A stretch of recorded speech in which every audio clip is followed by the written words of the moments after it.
Hello dear student, myself Mohammad Imran Ansari. Dear student, today we will discuss about mutation. What is mutation? बच्चों मतलब होता है उत्परिवर्तन, means suddenly changing, अचानक से परिवर्तन होने की प्रोसेस को ही उत्परिवर्तन कहते हैं। अब ये उत्परिवर्तन कहाँ कहाँ हो सकता है? तो बच्चों हमारे डीएनए के अंदर सडनली कोई ना कोई चेंजिंग हो जाना, ठीक है, जिसकी वजह से हमारे अंदर जेनेटिक मटेरियल चेंज हो जाता है। यहाँ पे आप देख सकते हो कि एक डीएनए है, इस डीएनए के अंदर यहाँ पे देख सकते हो आप, ये सेगमेंट में अचानक से परिवर्तन हुआ है, इसी को बच्चों म्यूटेशन कहते हैं। उत्परिवर्तन यानी म्यूटेशन को बच्चों सबसे पहले एक साइंटिस्ट थे जिनका नाम था ह्यूगो डी व्रीज।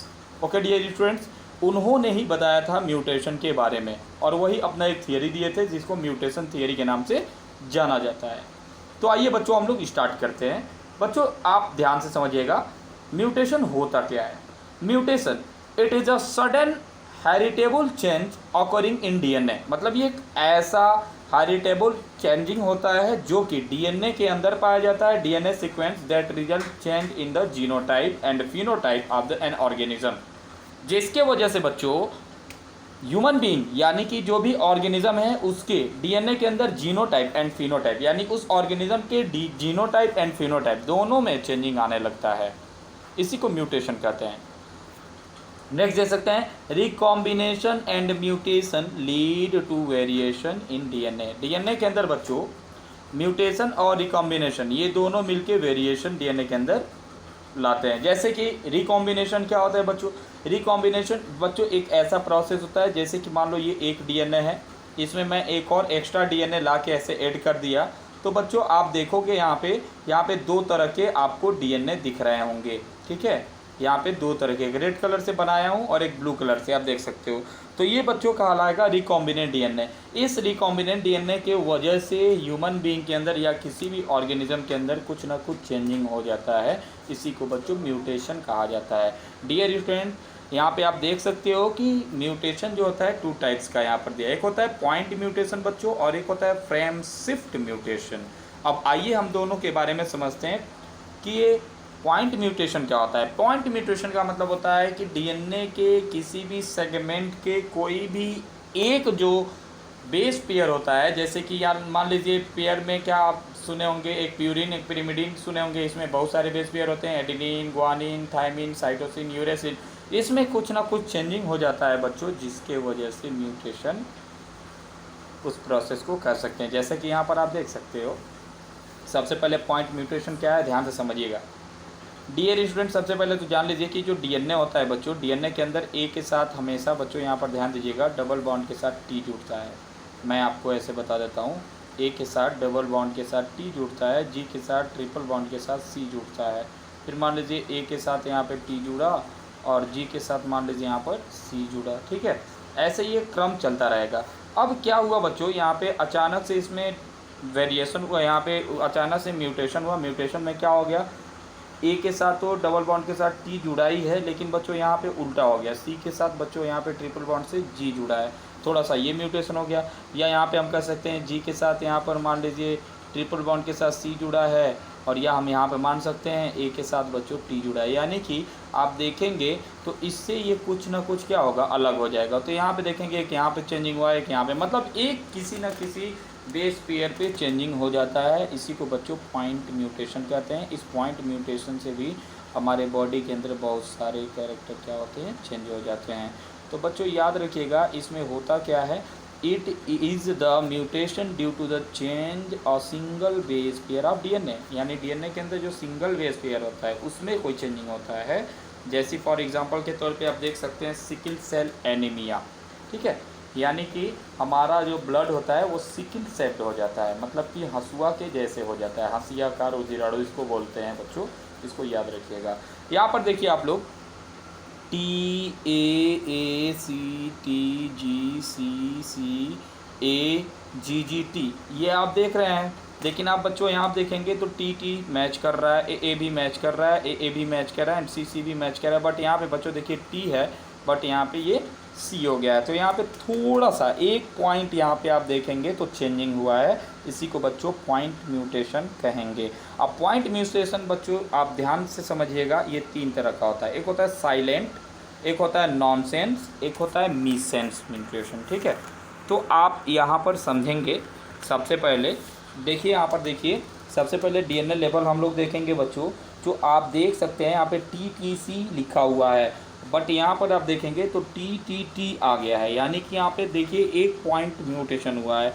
यहाँ पे ATC, यहाँ पे TCC, मतलब कि बच्चों कहने का ये है किसी न किसी डीएनए के अंदर किसी न किसी एक बेस पेयर में कोई ना कोई चेंजिंग हो जाए। इसी को बच्चों एक पॉइंट को अगर चेंज हो गया तो उसको हम लोग पॉइंट म्यूटेशन के नाम से जानते हैं।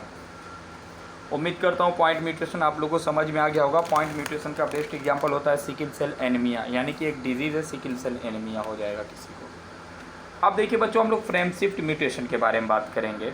आइए फ्रेम शिफ्ट म्यूटेशन के बारे में बात करेंगे। इट इज़ द डिलीशन और insertion of base pair resulting the shifting of DNA sequence. मतलब कि बच्चों इसमें या तो डीएनए को डिलीट कर दिया जाएगा, हटा दिया जाएगा, या तो उसके जगह पे कोई नया डीएनए को ऐड कर दिया जाएगा, जिसके वजह से हमारे डीएनए में चेंजिंग होने लगेगा। इसको बच्चों फ्रेम शिफ्ट म्यूटेशन कहेंगे। जैसे लॉस यानी अपने हमारे डीएनए में से कोई चीज़ हटा दिया गया, या गेन यानी कि उसमें कोई चीज़ नया डीएनए जोड़ दिया गया, जिसकी वजह से हमारे बॉडी के अंदर एबनॉर्मलिटीज़ आने लगती है, ठीक है, हमारे बॉडी के अंदर कैरेक्टर चेंज होने लगते हैं। ये फ्रेम शिफ्ट म्यूटेशन कहलाता है। जैसे बच्चों chromosomal aberration are seen in cancer cells. Cancer की कोशिकाओं के अंदर बच्चों क्रोमोसोमल एबरेशन को देखा जा सकता है, यानी फ्रेम शिफ्ट म्यूटेशन को ईजिली हम लोग देख सकते हैं। जैसे कि फॉर एग्जांपल में बच्चों आप देख सकते हैं यहाँ पर लिखा हुआ है बीस्ट, BEAST, यहाँ पे देख सकते हैं एक फ्रेम टाइप का लिखा हुआ है, बट यहाँ पे आप देखेंगे तो बी के जगह पे बच्चों यहाँ पे आप देखेंगे एफ जोड़ दिया गया है, जिसकी वजह से इसका पूरा का पूरा मतलब ही चेंज हो जाएगा, फिस्ट, ठीक है।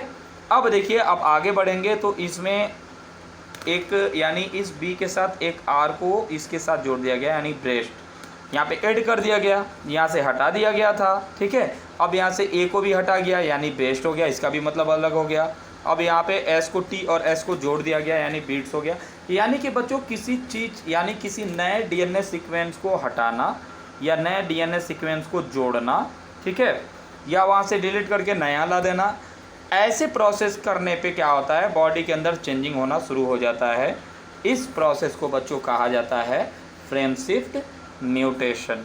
उम्मीद करता हूँ कि ये भी टॉपिक आपको समझ में आ गया होगा। अब बच्चों देखो, म्यूटेशन को इफेक्ट करने वाले कुछ कारक होते हैं जिसको म्यूटेजेंस बोलते हैं, ठीक है। Mutagens are the agent that induce mutation, ठीक है ना। टाइप्स ऑफ म्यूटेजेंस कितने कौन कौन से होते हैं? एक फिजिकल म्यूटेजेंस होते हैं, एक केमिकल म्यूटेजेंस होते हैं जो कि म्यूटेशन में पार्टिसिपेट करते हैं, म्यूटेशन में भाग लेते हैं और म्यूटेशन को करते हैं। जैसे किसके वजह से होता है बच्चों? तो यूवी रेडिएशंस की वजह से होता है, जो कि सनलाइट से हमारे बॉडी पे पड़ता है बच्चों। Alpha beta and gamma ray से हो सकता है, एक्स रे से हमारे बॉडी के अंदर म्यूटेशन हो सकता है। केमिकल म्यूटेशन में देखेंगे, केमिकल म्यूटेशन में तो मस्टर्ड गैस, ठीक है ना। मस्टर्ड गैस का मतलब होता है, मस्टर्ड का मतलब होता है बच्चों सरसों का जो इसमें से धुआं निकलता है, जो गैस निकलता है, उससे भी हमारे बॉडी के अंदर चेंजिंग हो सकता है। फिनॉल से भी चेंजिंग हो सकता है, फॉर्मेलिन से हो सकता है, acetic acid, formic acid, NH3 ammonia ETC, और भी बहुत सारे इसमें हैं जिनसे हमारे बॉडी के अंदर चेंजिंग हो सकता है। ये सभी के सभी क्या है बच्चों? एक तरह के म्यूटेजेंस हैं जो कि म्यूटेशन में पार्टिसिपेट लेते हैं, ठीक है।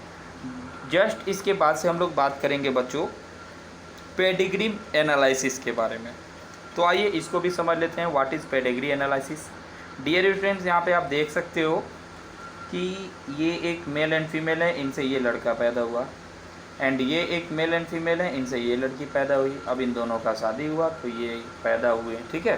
ठीक वैसे ही इधर देखा जाए तो इधर ये दोनों लोग हैं तो ये पैदा हुए हैं, ये दोनों लोग हैं तो ये पैदा हुए हैं। अब इन दोनों लोगों से ये लड़की पैदा हुई।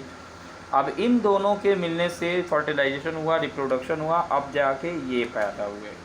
यानी कि बच्चों इस बच्चे के अंदर अगर आप देखेंगे अच्छे से तो इनके माता पिता का भी कैरेक्टर होगा, ठीक है, यानी मम्मी पापा के भी कैरेक्टर होगा, और साथ ही साथ इनके दादा दादी नाना नानी का भी कैरेक्टर होगा, ठीक है। परदादा परदादी यानी परनाना परनानी, इनका भी कैरेक्टर होगा। समझ में आ रहा है ना? यानी इतने कैरेक्टर होने के बाद से एक ह्यूमन बॉडी का पूरा बॉडी बना होता है। किसी ना किसी से मैच 100% करता है। और बच्चों आपको मैंने बताया था कि मम्मी पापा का कैरेक्टर जब बच्चों के अंदर जाता है उसी को जेनेटिक्स कहते हैं, और ये एक तरह का पेडिग्री एनालिसिस भी कहलाता है। इस बच्चे के अंदर आप देख सकते हैं इन सभी लोगों का कैरेक्टर है। ठीक है बच्चों, अब आइए पेडिग्री एनालिसिस में हम लोग यहाँ पे समझते हैं। अभी मैंने जो बताया उसी चीज़ को ये भी बता रहा है। देखिए, इन ह्यूमन यानी मनुष्य में control crosses are not possible. ठीक है ना, यानी क्रॉसेस पॉसिबल नहीं होता है। So the study of family history about inheritance is used, इसलिए इसका यूज़ किया जाता है। Such as analysis of genetic traits in several generation of the family is called pedigree analysis. Okay, the representation of chart showing family history is called family यानी कि pedigree history इसको बोलते हैं या पेडिग्री कह सकते हैं। In human genetics, pedigree study is utilized to trace the inheritance of a specific trait, abnormality or disease। यानी डिजीज़ कहाँ से आया है, किसको किसको हुआ है, कैसे कैसे था। मम्मी पापा को नहीं था तो दादा दादी को हो सकता है, दादा दादी को नहीं था नाना नानी को हो सकता है, या परदादा परदादी को हो सकता है। उनसे हमारे बॉडी के अंदर कुछ ना कुछ कैरेक्टर आते हैं। हो सकता है डिजीज़ भी आ जाता है, जो कि डिजीज़ मम्मी पापा में नहीं दिख रहा था, ठीक है, वो हम लोगों के अंदर दिख रहा है, डोमिनेंट हम लोग के बॉडी के अंदर हुआ है। ये सभी चीज़ें होती हैं, ठीक है, जो कि अगर हम लोग पढ़ेंगे तो आगे हम सब आप लोगों को बताएंगे टोटल। ठीक है, ये भी हो सकता है। तो ये सभी डिजीज़ को पता करने के लिए, ठीक है, इन सभी चीज़ों को जानकारी लेने के लिए, ठीक है, और कैरेक्टर को जानने के लिए बच्चों हम लोग पेडिग्री एनालिसिस करते हैं। ठीक है, पेडिग्री एनालिसिस को हम लोग बच्चों एक तरह का हम लोग फैमिली ट्री भी इसको कहा जा सकता है। पेडिग्री को फैमिली ट्री के नाम से भी इसको जाना जाता है। ठीक है बच्चों, उम्मीद करता हूँ कि ये बात आपको समझ में आ गया होगा। जैसे कि यहाँ पे फॉर एग्जांपल मान लीजिए मेल के लिए हमने ये मान लिया, फीमेल के लिए ये मान लिया, सेक्स अनस्पेसिफाइड का मतलब ये मैंने मान लिया, और इफेक्टेड इंडिविजुअल ये तीनों जैसे इफेक्टेड हो गया, और मेटिंग का मतलब ये से मैंने मान लिया। अब जैसे मेल एंड फीमेल का बच्चों जब मेटिंग होगा, आप देख सकते हैं जब मेटिंग होगा तो क्या होगा, पेरेंट्स एबव द चिल्ड्रेन, यहाँ पे ऊपर पेरेंट्स हैं दिख रहा है ना। अब इसके बाद ये आप देख रहे हैं ये चाइल्ड है जो कि पूरी तरह से अफेक्टेड है, और 5 अनएफेक्टेड ऑफ स्प्रिंग, यानी कि इसमें 5 बच्चे अनएफेक्टेड होंगे, जो कि आगे बच्चों हम लोग जेनेटिक्स में जब पढ़ेंगे डिटेल से तो वहाँ पे आपको बताया जाएगा। तो आप लोग टेंशन ना लीजिएगा, इसको ज़रूर बताया जाएगा। तो बच्चों उम्मीद करता हूँ पेडिग्री एनालिसिस आप लोग को अच्छे समझ में आ गया होगा। ठीक है, म्यूटेशन क्या होता है, कितने तरह का होता है, ठीक है, ये भी आप लोगों को समझ में आ गया होगा। तो आज के लिए बच्चों इतना ही रहने देते हैं, बाकी का कल आप लोग को वीडियो जल्दी से मिल जाएगा। ठीक है, आज के लिए इतना ही। Thank you for watching this video.